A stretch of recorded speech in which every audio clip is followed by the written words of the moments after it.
தந்தை, மகன், தூய ஆவியினுடைய அருளும் ஆசீரும் ஒருவரோடும் நிறைவாக இருப்பதாக.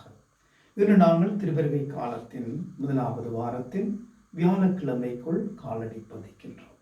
இன்றைய நாளிலே ஆண்டவராகிய கிறிஸ்து எனக்கும் உங்களுக்கும் சொல்லுகின்ற வார்த்தைகள், என்னை நோக்கி ஆண்டவரே ஆண்டவரே என சொல்பவரெல்லாம் விண்ணரசுக்குள் செல்வதில்லை, மாறாக விண்ணுலகில் உள்ள என் தந்தையின் திருவிழத்தின்படி செயல்படுபவரே செல்வர். ஆண்டவருடைய இந்த வார்த்தைகளின் மூலமாக எங்களுடைய வாழ்க்கையிலே நாங்கள் ஒவ்வொருவரும் ஆண்டவருக்கு பிரமாணிக்கம் உள்ளவர்களாக நாங்கள் வாழ வேண்டும். ஆண்டவருக்கு பிரமாணிக்கம் உள்ளவர்களாக நாங்கள் வாழ வேண்டும்.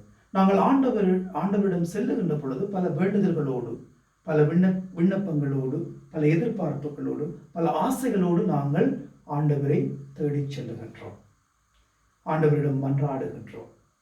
இந்த நிலையிலே நாங்கள் சிந்திக்க வேண்டிய ஒரு விடயம், ஆண்டவருக்கு விருப்பமானவற்றை கொடுத்து அவருடைய திருவிழத்திற்கேற்ப எங்களுடைய வாழ்க்கையை வாழ்ந்து அவருக்கு ஏற்ற வகையிலே எங்களுடைய வாழ்க்கையை நாங்கள் மாற்றி அமைத்து செபத்தின் மூலமாகவும் இறை வார்த்தையின் மூலமாகவும் என்னுடைய ஆன்மீக வாழ்க்கையின் மூலமாகவும் ஆண்டவரோடு பயணிக்க நாங்கள் தயாராக வேண்டும். இவைகள் எல்லாவற்றையும் விட்டுவிட்டு செப வாழ்க்கையும் இல்லை, ஆன்மீக வாழ்க்கையும் இல்லை, இறைவனோட தொடர்பும் இல்லை, இறைவனுக்கு ஏற்ற வகையிலே நாங்கள் வாழ்வதும் இல்லை, இறைவனுக்கு ஏற்ற வழியிலே அவருடைய வழியிலே நாங்கள் செல்வதும் இல்லை என்று சொல்லி சொன்னால் நாங்கள் ஆண்டவரே ஆண்டவரே என்று சொல்லி ஒரு பிரயோசனமும் இல்லை.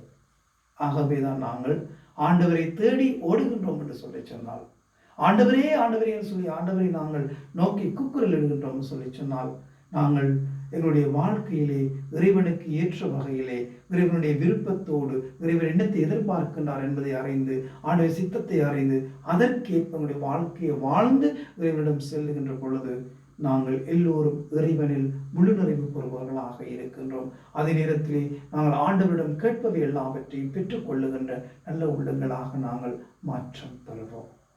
அன்னை மரி மூலமாக ஆண்டவருடைய வழியிலே செல்லுவோம். எல்லாம் வல்ல இறைவன் தந்தை, மகன், தூய ஆவிகள் அனைவரையும் நிறைவாக ஆசீர்வதிப்பாராக.